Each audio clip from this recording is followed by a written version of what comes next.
کی نماز کے بعد، اور عشاء کی نماز کے بعد 2 نفل حاجت کے پڑھنے کے بعد 11 بار درود شریف پڑھیں، درود ابراہیمی. اس کے بعد سورہ مزمل شریف پڑھنا شروع کریں.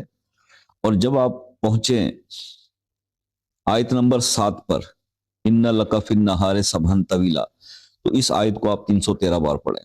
پھر آگے چلیں اور آیت نمبر 9 پر پہنچیں گے، رب المشرق والمغرب لا الہ الا هو فاتخذہ وکیلا.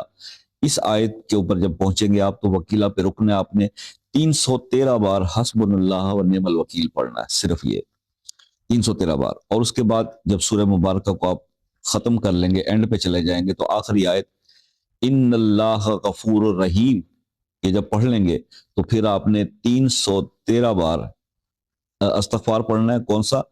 استغفر اللہ الذی لا الہ الا هو الحی القیوم واتوب الیہ. بس اس کے بعد 11 بار درود شریف اپنی حاجت کے لیے دعا کریں گے.